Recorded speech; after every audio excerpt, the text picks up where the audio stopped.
Hi guys, so we're going to have a go at tying the Sooty Bumble from the Bann Valley Flies pack. So we've put in their standard wet fly size 10 hook here, and I'm going to use a black 6/0 tying thread.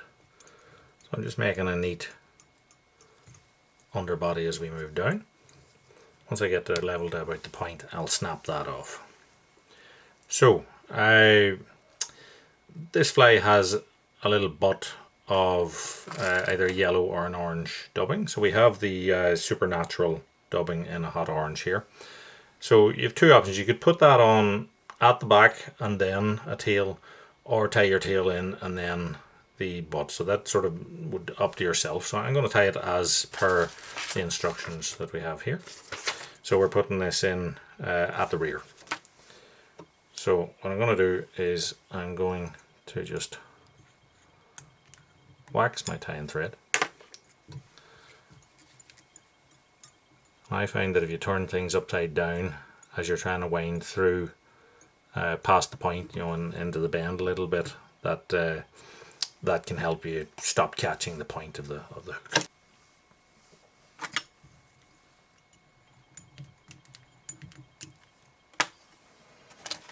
Just going to take our orange supernatural dubbing here. I'm just going to spin a little bit of it on there just to create a little dubbing loop. And then wrap that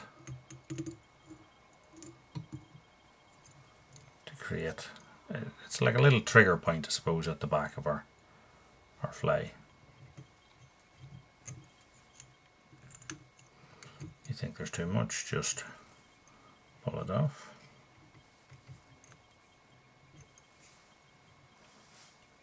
So for the tail, we're going to use a little bit of our grouse here. So what I'm going to do is I'm going to pick one of these secondary feathers out of the wing. And as you can see, this is quite similar in structure, I suppose, to something like a cock pheasant tail, only it's obviously shorter in fibre. So we'll cut out a little slip from that.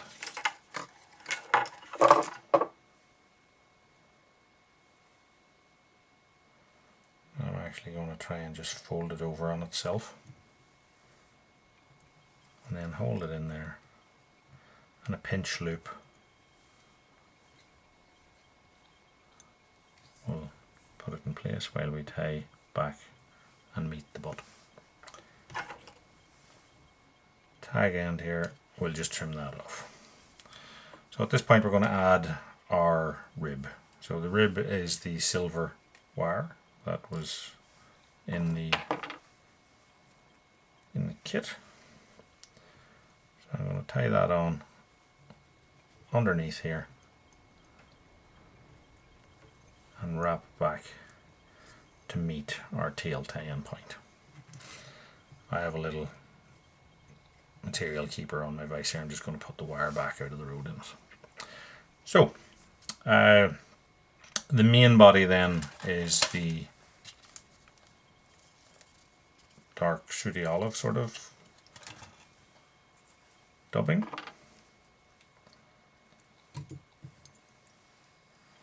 So again, I'm just going to wax my thread here, place my dubbing along the wax thread so you can see it's sort of spread out, and then I'm going to start to spin it, and you can see it's spinning around. Once I get it started, I'm just going to put one or two wraps over. That'll catch a couple of little fibres of it up here at the very tie-in point, and that'll allow me to spin my dubbing rope much tighter. So now we come back to the point where our tail is tied in, and then we create hopefully a fairly even body as we wrap forwards.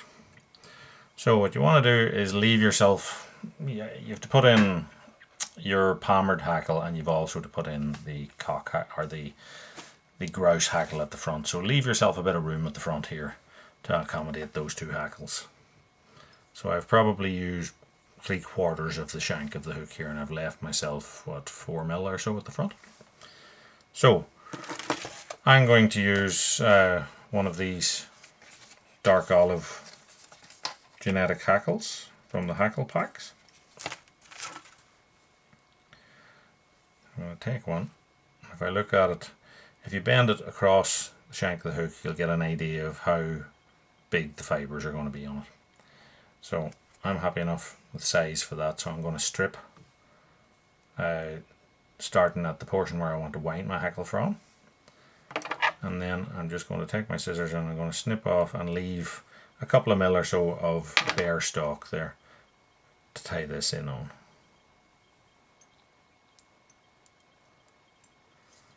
So once that's tied in, we'll hold it with our hackle pliers.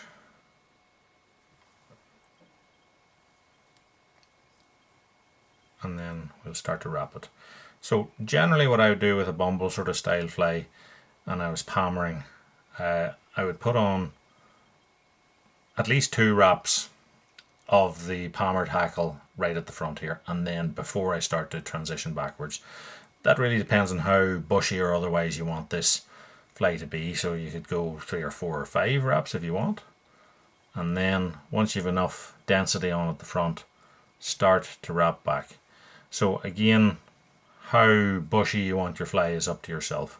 So you could go anything from maybe 3 wraps up to possibly 5 or 6 or whatever you want. Once I get to the back here, I'm going to take my silver wire up and over the hackle. That was now tied in place. And you'll notice now I'm going to go forward in 5 or 6 wraps probably to take me to the front.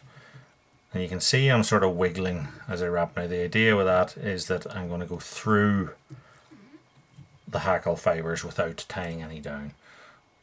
I'm just going to snap off the remainder of the hackle at the back there, but if you're not comfortable with that, you can just cut it off with your scissors.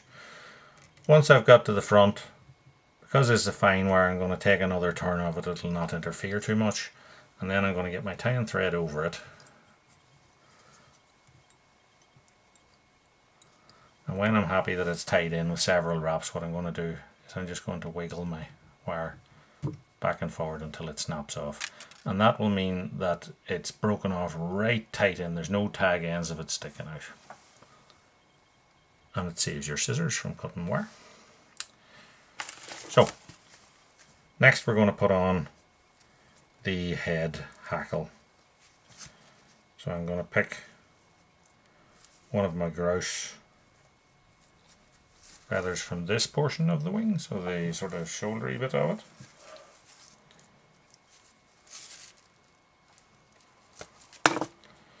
So the type of this feather is that the stalk is quite pithy and thick at this end of it. So I'm just going to strip all that fluffy bit off back to the point where I like the sort of structure and shape of the fibers. So next, what I'm going to do is I'm just going to hold this hackle by the very tip of it, and then I'm just going to stroke all of these other fibers back. Don't pull too hard or you'll rip them off the stalk, but you can see I now have them all poked back. So next what I'll do is I'll snip off the very tip, just break it off, and then I stroke that forward so that I end up with a little V of a few of the fibers pointing forward. So that means that in the center of that little V, there's still a little bit of stalk. So the good side of the feather is pointing towards yourselves, away from me. So I'm going to put this up towards the side of the hook with the little V pointing backwards. And then once it's in place, I'm just going to put my thumb against it. That'll hold it in place. And then I'm putting my thread across in that little gap, that V that we made. I then fold the hackle back, and a couple of wraps over it, just to make our tie-in bed nice and neat. So now what we want to do is wrap this hackle. So I'm going to put on my hackle pliers. So what I'm going to do now is I'm going to double it as I wrap it. So what I'll do is I'll reach around it like this, so everything's through the center here. As I then wrap my hackle, I'm pulling it between my finger and thumb. And that pulls all the fibres onto one side. So then I stroke everything back and I repeat that.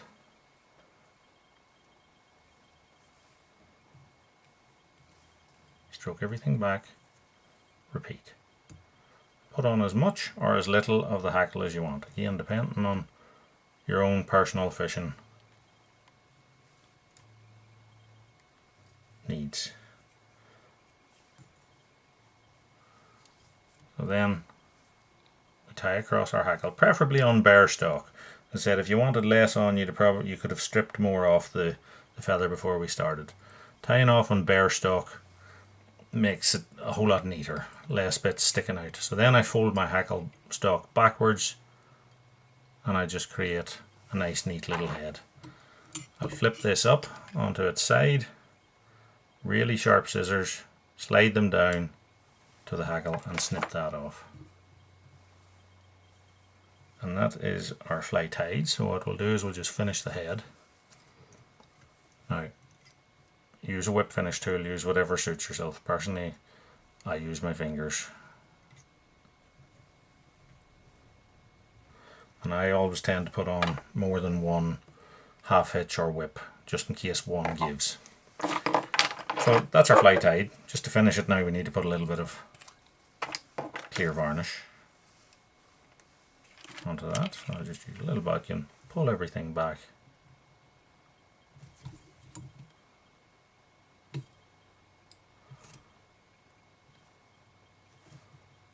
Get that all around.